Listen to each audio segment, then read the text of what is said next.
So now to our second set of speakers. I say speakers because we have a double act. We have Abhishek Pause and Deep Anand from India. Abhishek Pause is a passionate astrophotographer and a visual astronomer who knows the value of a dark sky. He successfully convinced his local authorities to dim the streetlights in his city to reduce light pollution, and is also helping local government to establish an observatory for public use. Deep Anand is the founder, president of Save Our Stars initiative, working to spread awareness and educate the general public about the problem of light pollution. Deep believes in following ingenious and unconventional methods of outreach and education, being a poet himself and a writer.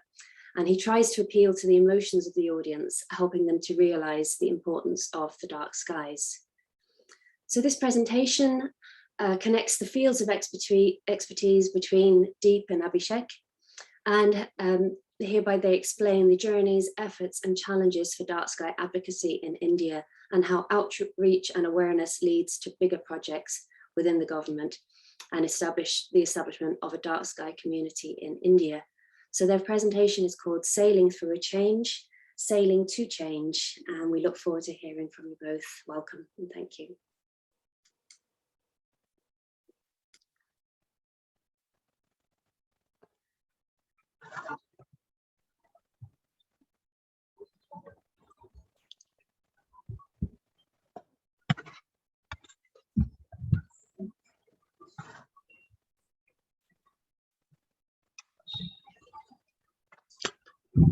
All right, so welcome everyone to our presentation. First of all, I'd like to thank IDA for giving us this opportunity to present our work at this prestigious conference.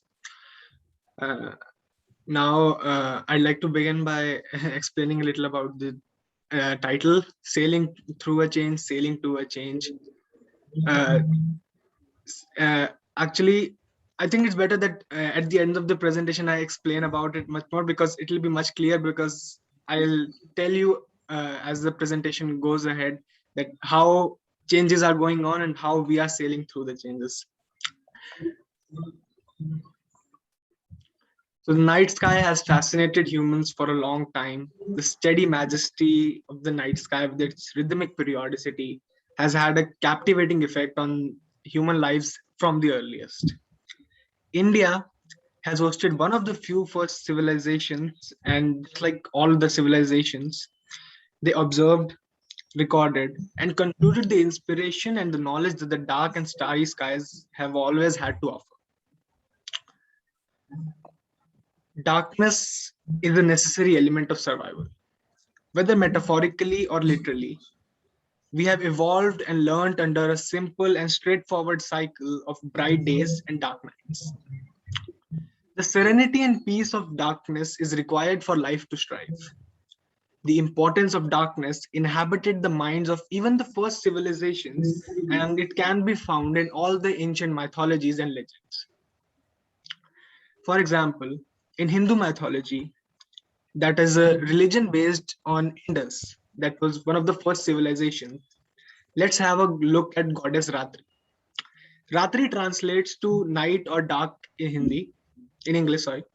Now, for almost every entity, a specific shape or description exists in the Hindu culture. But Ratri, a goddess that is mentioned in all of the holy books, in all of the Vedas, along with all the primordial gods of the Hindu mythology, Ratri is known to have no specific shape or description. Why? The Rig Veda claims that it's because Ratri is everywhere. It's the night that has existed before the light, and it will never cease to exist, and it will never leave. All the tales about the night skies and stars only hint to one and only one thing, that darkness is necessary for us to sustain. It's necessary for the stars to shine. Moving on to saving this darkness, or as we call it, the dark sky advocacy. Just like any other conservation movement, efforts can be made in distinct fields. The major ones being outreach and education, drafting lighting ordinances, establishing dark sky places, and many more too. Now, I'd like to tell you all the reason why we are pushing the idea of change and rolling out the solutions for light pollution in India at a force pace. It's because the country is in its prime of developing right now. Actually, not just for India, but this applies for all developing countries right now. If we are somehow able to incorporate the night sky friendly changes in the lighting patterns now, when the changes are already going on, we won't have to turn back to change the light all over again once we have achieved the mark of being developed. We'll be eradicating the problem as well as developing towards a better future simultaneously. But the path is evidently not very easy. Since I already mentioned that the country lies in a state of developing, there exists a lot more visible problems that require immediate attention, and the issue of light pollution somehow gets neglected. But this could only happen until the public does not know about the real effects of light pollution, how it affects us, the ecosystem, and how it affects us so many ways that no one can only imagine. Light pollution is a slow degenerating agent. It will hollow the ecosystem out stealthily and we won't be able to do anything about it. Hence, outreach and education has to jump to rescue us all. Connecting, explaining, and discussing this issue with the general public is the most important thing to turn a movement into a revolution. These are the rigid pillars over which a huge change will be brought or at least initiated. I personally work on outreach and education section of Dark Sky Advocacy. It's been almost 4 years to me working on spreading awareness about light pollution, first through offline events or seminars to the local audience, then to all of the world through social media. Years ago, I founded an organization, Save Our Stars Initiative, and under its umbrella, we have been able to reach out to thousands of people when we have interacted, explained, and helped them understand the problem of light pollution. A brief intro about Save Our Stars Initiative. Save Our Stars is a non-profit organization working towards spreading awareness about light pollution and dark sky advocacy by ingenious and unconventional methods. We try our utmost best to reach out and educate as much as of the general public as we can. We aim to build a huge fraternity in India and furthermore than in the world, wherein people from all aspects of society are represented and they come together to work towards a shared goal of protecting the night, the only shared heritage or the shared culture that we have. Our team aims for diversity and uniqueness to gain a shared yet distinct perspective for paving a path to our vision. Moreover, Save Our Stars is a youth-run organization and it's wholly run by the youth, focuses on training the youth in dark sky advocacy and as well as all the other necessary skills required to bring about a revolution. And most importantly, it brings the enthusiasts from all over the world together to revisit and preserve the only heritage we all cherish and will always do, a dark and starry night. The SOS initiative began with short seminars and night sky observations for friends and family, which moved forward to hosting sensitization programs in different schools and educational institutions. The response from the students made us realize that our target audience shall remain the youth, but it's the perfect time for embarking something in their life paths. It's the time when things leave an impact. And supposedly, if we are able to inspire or aware even 1 out of 100 students, we add one more member to our global team of enthusiasts fighting to protect the night sky. And who knows that one single realization that a problem like light pollution even exists may lead him or her to lead an awareness program or maybe even come up with better and efficient solutions to battle this problem in the near future. I know that it did for me. Now let's talk about the work that we do in Save Our Stars and let us explore all the ingenious ways that I stated before. Public outreach seminars. According to our aim, educating the public must be the first step towards building and leading a revolution.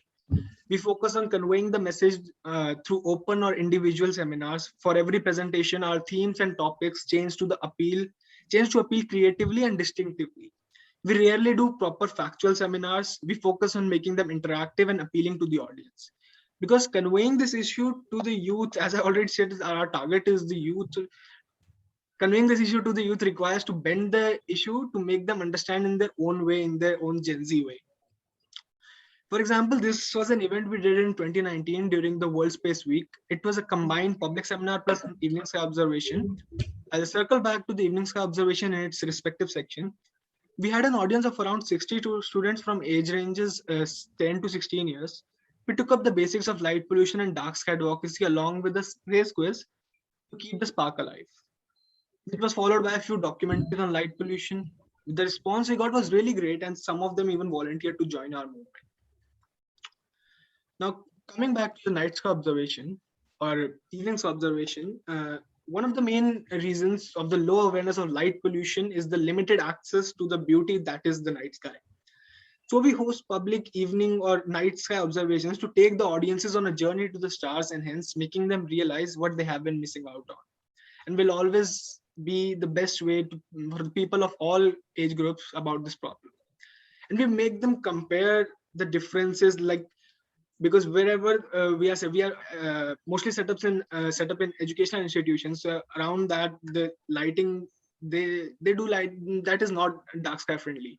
So we make them compare when they look through the telescope and when they look without the telescope, and we tell them that it's because of the light.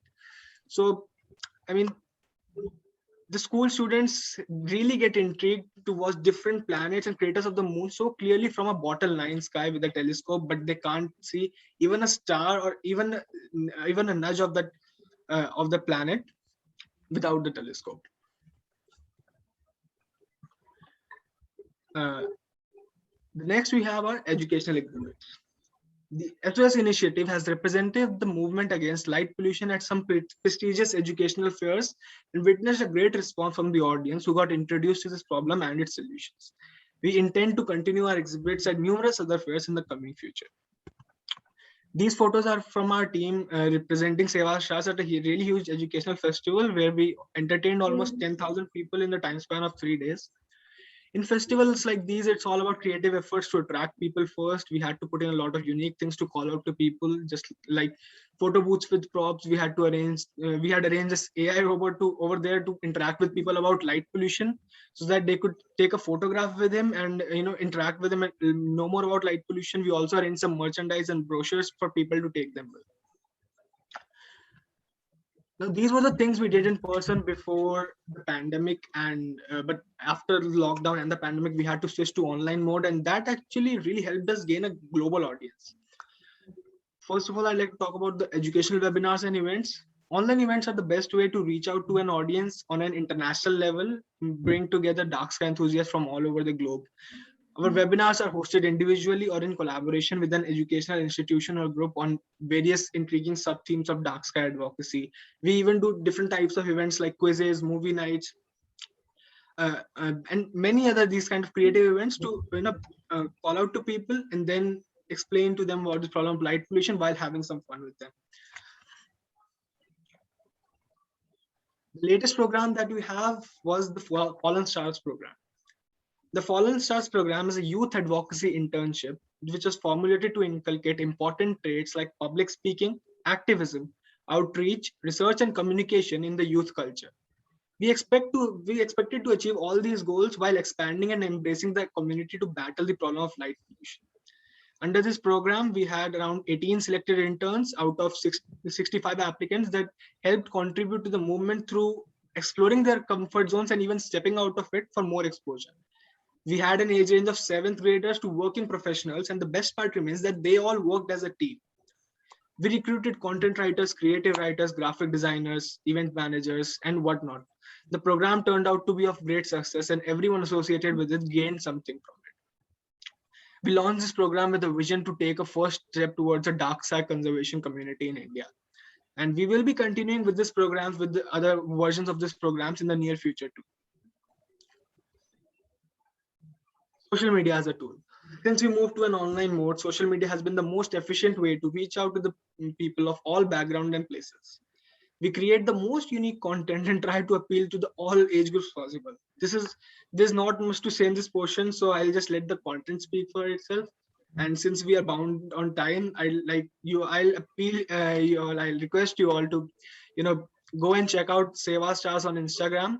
And I'm sure that you'll really like the content. And I really wanted to play some reels or videos for you here, but since we are also streaming live on Facebook, we don't have license for everything. So, and that was also a problem. So I really hope that you all will go to our Instagram page and see our content. This is just the beginning to a huge community aimed to bring about a revolution in how we perceive the dark and starry skies and how we can save them. I'd like to end my part with a short line that in this era of light pollution and sky glow, you must try to be one starry night. It's the stars who guide the wanderers, not a yellow bulb. And also, this is our new logo. I launched it in 2 months ago in a big event that my organization hosted, and now I am relaunching it again because we didn't get to the chance to launch it officially. So yeah, that was my part. Now Abhishek can continue with his work in his field. Thank you, Deep, for that wonderful information. So, as important it is to do awareness on a local as well as an international platform, it is also important to do awareness on the ground level. That's what I do.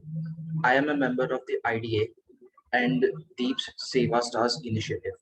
I do advocacy for dark skies on the ground level. I work with the various government departments in my city to enforce dark sky friendly lighting and policies.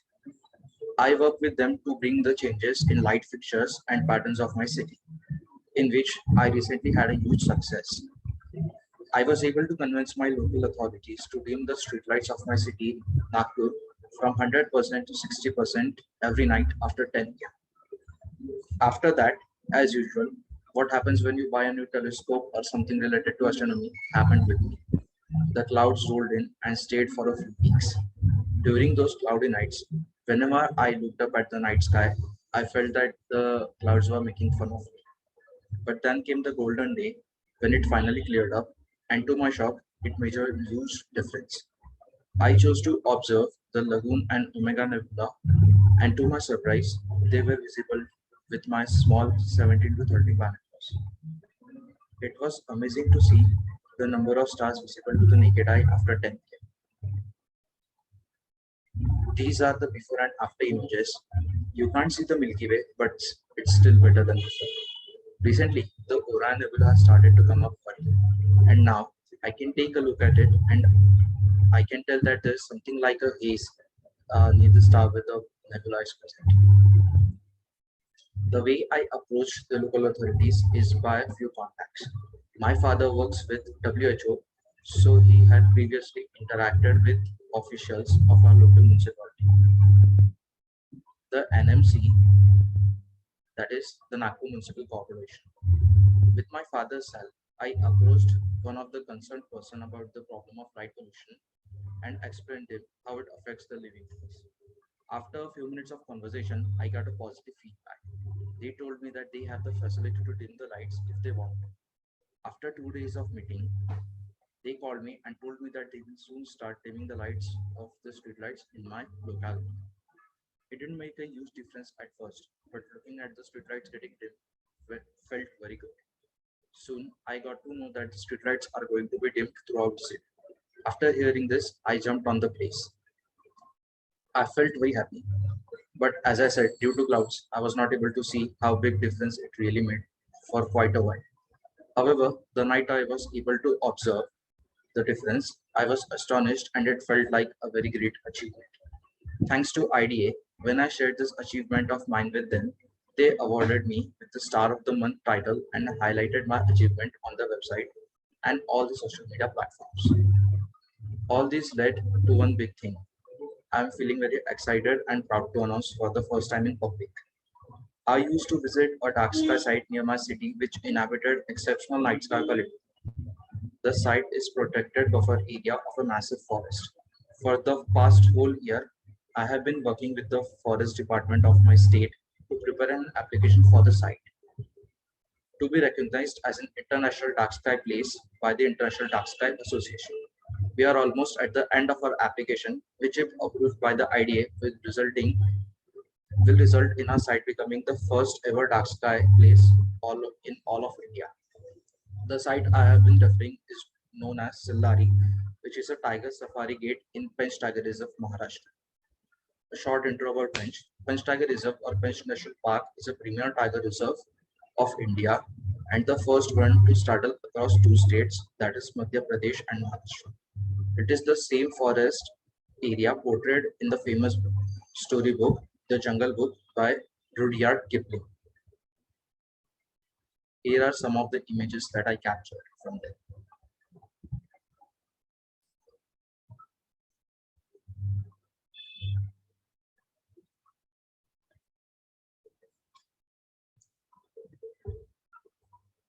Start waves.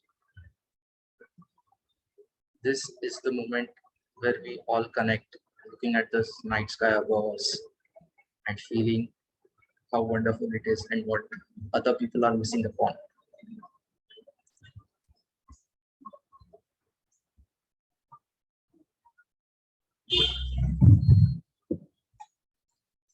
This is the winter Milky Way from Solar.